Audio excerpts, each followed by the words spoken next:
So, we're finally back with The Man Who Impersonated an Entire Police Department, Part 2. Fucking finally. God damn it. If you've been here since Part 1, I really appreciate you sticking with me, as well as your patience and all the positive feedback. You guys are really awesome. I would have loved to have uploaded this a lot sooner, but if you saw my previous video, you'll know that I got sick and kind of lost my voice for a while. Doesn't matter, we're here now and better late than never, right? If you still haven't seen Part 1 or 1.5, feel free to pause this video and go check those out. But it's not really that important which order you watch these in, just so long as you're aware that this is like a 3-part saga. But other than that, without further ado, let's get into it. Long before the conception of Metro State, Motor One had already proved himself to be a bit of a local problem and was known in South Florida from Orange County to Orlando. But did you know that he used to have a sidekick?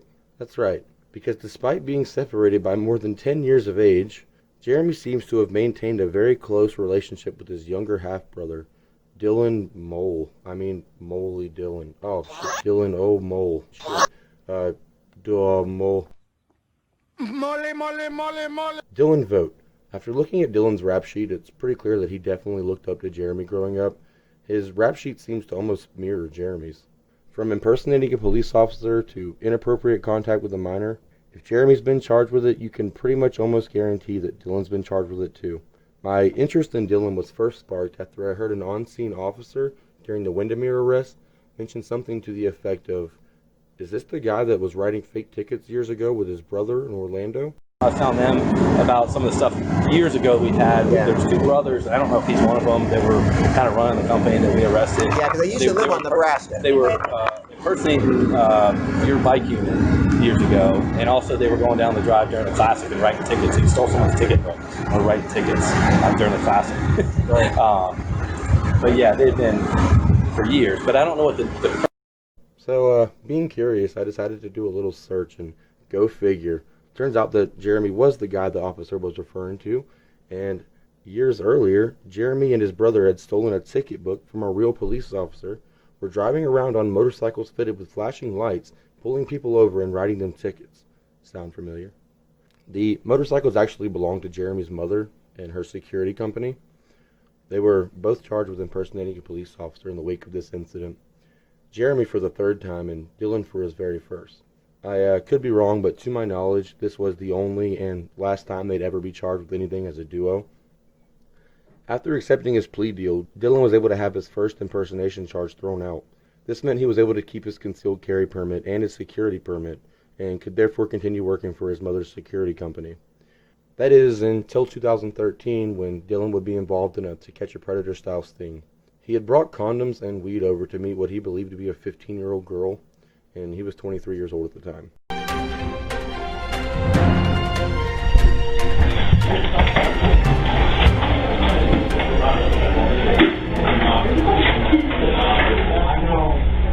Well, you know, I was just going to come and hang out. We were just going to come and hang out. They were just going to come and hang out. Where's the motorcycle key? I got it. Sir, you have my name is Dewitte Hall with the Osceola County Sheriff's Office. Do you have anything on you I need to be aware of? Yeah, my pocket. What do you have? Just a pipe. I don't even remember. There's some coin bullshit in my pocket. Yeah, cigarettes in one pocket. Who's taking the left pocket? Sir, is this your phone? No. Copious amounts of change. Yeah, pocket. Yeah, I checked mine. You should have pockets.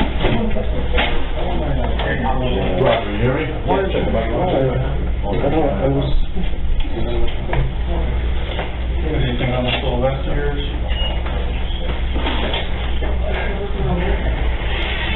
Calm down. No, because I do this. I knew this. I wasn't even trying to come over to like really fuck. I really wasn't. I'm really a good guy. Weed pipe, cargo pocket. And you know, I was really just trying to come and hang out. And fucking, I've been having a bad time, man. I just wanted some company. Cell phone, right front pocket. Right.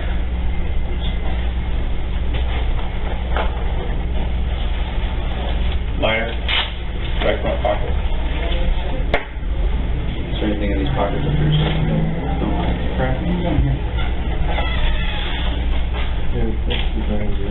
Grinder, right front pocket. Probably the guy going on. We've been waiting a lot.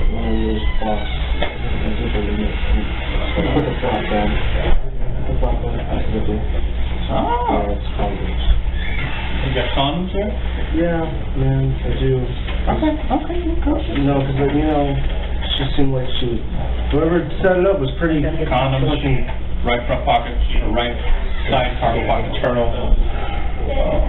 Cargo pocket. Condoms right here. Safety first, man. Okay, we're gonna do this. yeah, I mean, You want to take your cuffs off so we can take this off, right? That was There you go. lights are one over we there. have to put it out here. You have anything else on you that you're aware of? I shouldn't. Sprinkler. Hey, ask him how to start. Man, Hey, how do you start a motorcycle? the start switch. I mean, Start switch. He said just turn it on and start it. are you guys towing it? Are you towing it? Where's the starter at? What do you?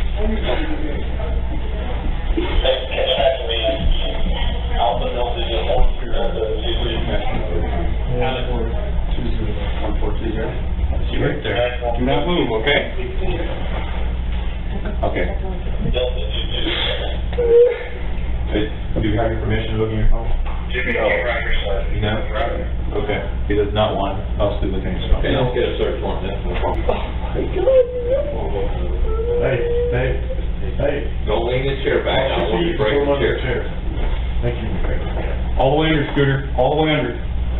Feet all the way into the chair. All the way into the chair. There you go. Take a deep breath. Okay. We're gonna have somebody talk to you here in a second, okay? And then what happened next? I had to go to Tampa. My granddad had to go to Tampa to find out that my grandmother has cancer. Mm-hmm. And then I came back and I was seeing if she was still around to hang out. So, What?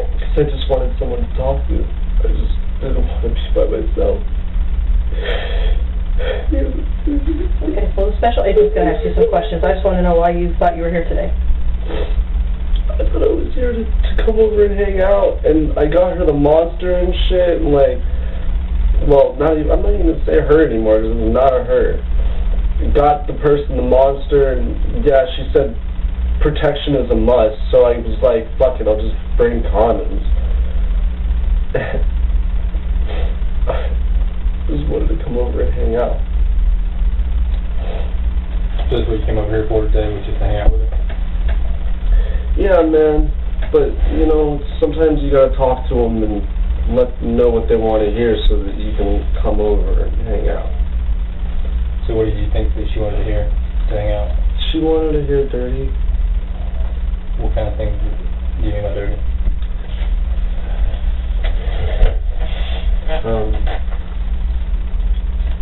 Kissing, touching, explicit acts. When you say explicit acts, what kind of explicit acts are we talking about? Like fingering, and oral sex. Is that it? That's all I was planning on doing, man. And that's really because I'm not like that. I wasn't about to take this girl's virginity because I'm just some guy off fucking Craigslist. I was like thinking, really, there's a lot of fucked up people on Craigslist. How am I, like, how is she not, like, fucking raped already? But... While I find the video of him crying to be beyond funny, his intentions seem pretty disturbing, and the video itself actually serves as an unintentional showcase for his personality. He makes a pretty solid effort in painting himself out to be the victim, and at times going on at great lengths about how bad the situation was for him, never actually expressing any guilt whatsoever over what he had just attempted to do. That video actually came out the same day I recorded a lot of this, so new information about Dylan is constantly being circulated. Real World Police seems to be requesting the body cam footage from a lot of the incidents involving him, so this story is developing as we speak. Following this incident, Dylan was charged with soliciting a minor online for sex, and as a result of his now felony status, he was no longer able to work for his mother's security company. It appears as though Dylan has worked on and off for Jeremy in Metro State, but to my knowledge, he was not present during any of the viral arrest or subsequent body cam footage. Anyway, moving on. So, they say behind every great man is a great woman, and being ever the ladies' man, Jeremy seems to have not one but two lucky ladies in his life. His wife of a couple years, Rania, his wife of a couple years, Rania, and his longtime on and off girlfriend, Jennifer. Rania is the one in the Chicago chair throwing video. I couldn't even defend myself. For him. And Jennifer would be the girl in the video of him arguing with security guards. So, because I need to know who Metro, well, you don't have to give it. You can walk away if you like. While, as adults, I do hold them somewhat responsible for their own decisions, I also can't help but feel for anyone caught up in Jeremy's bullshit. Because I know that he's a manipulating sociopath, and they're probably just being conned in some way. Especially Rania. She just kind of seems like another victim of Jeremy's manipulation, and I do actually kind of feel bad for her at times. Barely. Kind of. Jennifer, on the other hand, is a different story. While not nearly as cuckoo as Jeremy himself, she seemed to be fully aware of everything Jeremy had going on, and seemed to be pretty okay with it. That is, until in 2018, she would call the police on Jeremy during an intense argument. The details as to what happened aren't exactly clear, I'm guessing due to it being a domestic dispute. Nobody was charged with any crime following the incident, and had Jeremy been a smarter man, he might have recognized this as a red flag or a sign of what was to come. You see, Jennifer was in charge of Metro State's books and was actually employed by Jeremy as a kind of secretary. She was fully aware of the mountains of incriminating evidence that existed on Metro State's computers. When police started investigating Jeremy for impersonation in late 2018, she would agree to turn state's witness in order to avoid any criminal charges herself. Her statement would allow police to secure a search warrant for Motor One's office, and is actually the main reason most of the Jeremy Dewitte body camera footage we know about ever saw the light of day. However, during a recent interview with the JeremyDeWitteCase.com, she admitted that, quote, "In some ways I feel really guilty for my participation in Jeremy's investigation and arrest," end quote. She and Jeremy had remained on and off together for about 6 years, and apparently his wife is okay with it? I'm not really totally sure. Jennifer claims to be totally done with Jeremy at this point, but like I said, they've been on and off now for years, and if his marriage didn't stop them, I don't see her snitching being the last straw. Like I mentioned before, I kind of almost feel bad for Rania, and she's not actually a huge part of this story, so I don't feel the need to cover her really any further. Moving on. Not long after returning home from Chicago, where he had been arrested for aggravated assault with a deadly weapon, stemming from an incident in which Jeremy hurled multiple metal chairs off of a 6-story balcony, he would also be charged with failure to register. This is for not registering the address of the B&B where he had stayed while visiting Chicago. This is because sex offenders are required to register even their temporary addresses, such as hotels or B&Bs. Anyway, while reviewing body camera footage, multiple incidents were discovered in which Jeremy had violated the terms or restrictions placed on him as a sex offender. And on November 4th of this year, while out on bail, Jeremy would actually leave Florida to travel to California. And this is so he could shoot an episode of Dr.Phil. In typical Jeremy fashion, he would not notify his PO of his little trip, and shortly after arriving home on November 6, 2020, he would be arrested and charged with failure to register once again. Not much is known about the current status of the Dr. Phil episode featuring Jeremy, and as of the time of writing this script, it has yet to premiere. I'm more excited for that than I probably should be. Anyway, since his arrest last month, Jeremy has been denied bail and is currently still sitting in jail at this very moment. The majority of Jeremy videos of recent have been these bail hearings, and while they're entertaining, they don't hold a flame to the classic Jeremy you're probably used to seeing. There's no screaming, no cussing, no reckless driving, no aggravated assault, no impersonating a police officer. No, it's mostly just him being told to shut up by his lawyer while a judge berates him for constantly trying to interrupt her while she's speaking. Things have certainly died down in terms of excitement, but while a bit boring at the current moment, I really can't help but feel like we haven't heard the last of Jeremy Dewitte. Anyways, so I'll post updates once the Dr. Phil episode airs, but other than that, that wraps up the 2.5 part special. Since it's finally done, I'm going to be doing a Q&A on the whole Jeremy Dewitte series. If you have any questions, feel free to leave them in the comments below. I'll do my best to answer them in my next video. If I really like your question, I'll actually feature it in the Q&A, and I'll give you a shout out. I know that you probably hear this from like every YouTuber, but seriously, thank you guys. Thank you so much for watching.